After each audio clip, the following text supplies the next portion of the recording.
Okay, beamers. So actually, it's a lighting fixture, and it's quite similar to what we do regularly.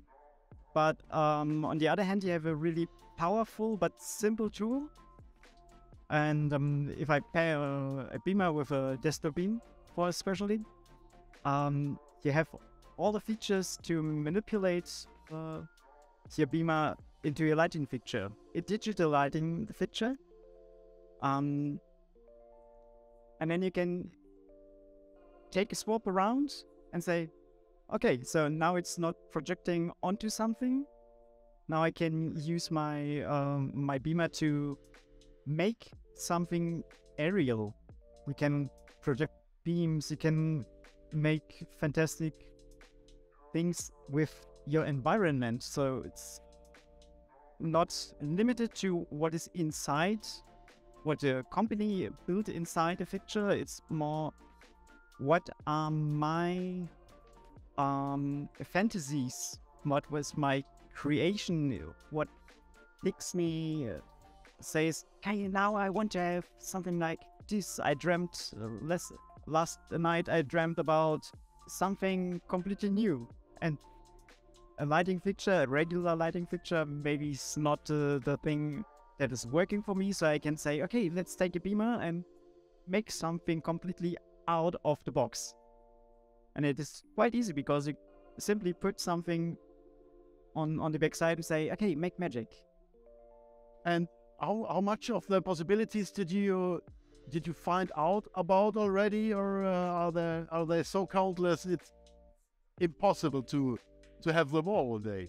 So the limitation is, in the moment, for me, is my own mind, because I'm too stuck with what's are the regular ways of doing light. And now you need to go 1, 2, 3 steps back and say, okay, let's make this completely new. What are my thoughts? Not what my thoughts of how I can create this, but what are my fantasies of how it can look like? And then afterwards, then we go and say, okay, how can I realize that? But the steps back are the crucial thing you need to do for me. It was a crucial thing to do, to step back and say, okay, so technical wise, seems like there's no boundary for the moment for me. The boundary is in my head, and I need to get rid of my boundaries in my head and say, okay, let's do something completely out of the box. Okay, to something completely different. You're one of the rare women that I can interview here on the Lumen Being stage. What are the challenges that women in the lighting industry face in terms of leadership roles and career advancement? What do you think? Quite difficult to tell. And first of all, I would say it's only my opinion, so I cannot speak for everyone in lighting business. Yeah.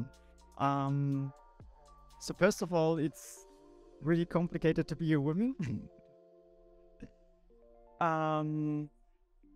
Because there are lots of stereotypes in the heads. So they say, okay, the women, they are not so well educated, and they don't have to hang on technical stuffs. And on the other hand, they say, okay, the women are multitasking. They can do multitasking, and now we can throw everything at them and they will manage. So on one hand, everybody's saying, so deep into my guts, I don't trust you that you can make it. And on the other hand, there are people who say, okay, you can do everything. Here are my whole task. Bam. And then you say, okay, now I have everything, and where can I say, cut, this is the end of what I'm possible to do?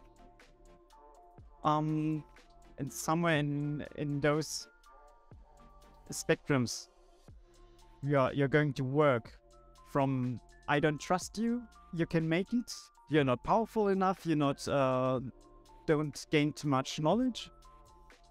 That's not really true, because I think all the women I approached are really, really well educated. They know ton of stuff, mostly better than all the other colleagues around. But they are quiet. And say, let's don't argue with them. And then there are people who say, yeah, okay, you're a woman, you're only here for looking good. Still, in the year 2023, Yeah, this is still the case. But do you think that things have gotten better in the past few years? That do get better, yeah, but there is still fixed stereotypes, and it's fighting against those stereotypes is quite hard. There are a lot of people in the event industry who are open-minded and say, ah, you're a person, you learn something, you make it good, so be on my list, be on my show. Or there's every time there is someone who says, so, and the naysayers, they're always the loudest and the fastest to shout into the room, in the room. And then, yeah, currently it is who's the fastest, who screams the loudest is the one who will be trustworthy, and not the one who's taking a step back, say, okay, let's think about it, then let's talk about it, and then let's do it. Not, yeah, I know it, okay, let's do it. yeah. And I think a lot of women, they have to step back, think about it, say, yes, no, maybe, okay, let's find a path. Hi, you got a completely different idea.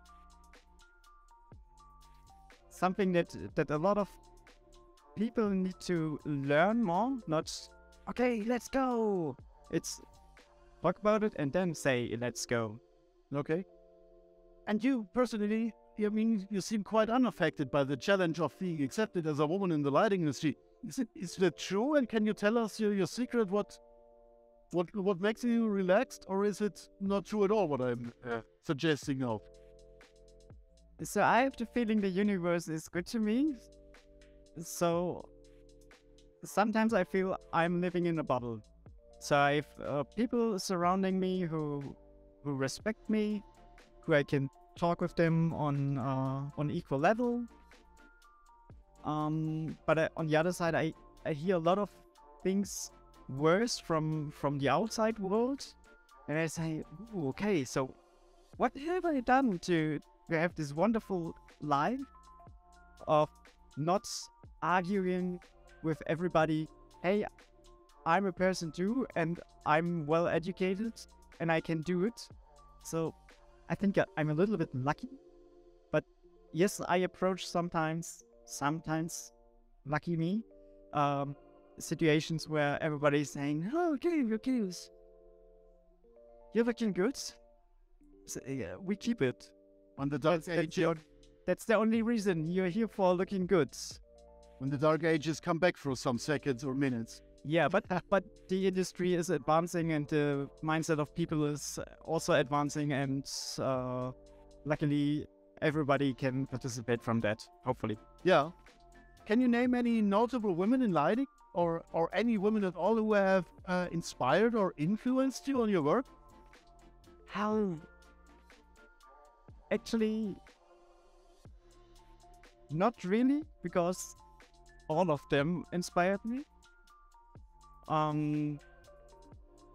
So quite recently, there's one name I would say it's Bianca Mischinger. So Bianca is a person who inspired me to think working with beam lighting. But overall, I would say every person I met, especially every woman I met, they inspired me. And so there is no, okay, this person is especially good because the empowerment from seeing a woman doing something great, I treasure all of them. So there is no one person, I treasure all of them. Okay. Yeah. And my final question, Mathilda. What advice can you give to young females who want to pursue a career in the lighting industry? What is the most important advice to give? Quite philosophical.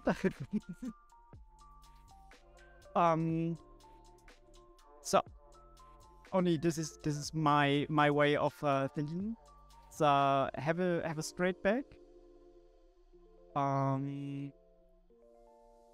Question everything that comes to you as information, and don't say, okay, that's it because this and that person told it. So maybe I knew better, and then I can argue against. So I'm not always naysayer, but I'm going to say, okay, you got approach, I got approach to go to the same point, and let's discuss this.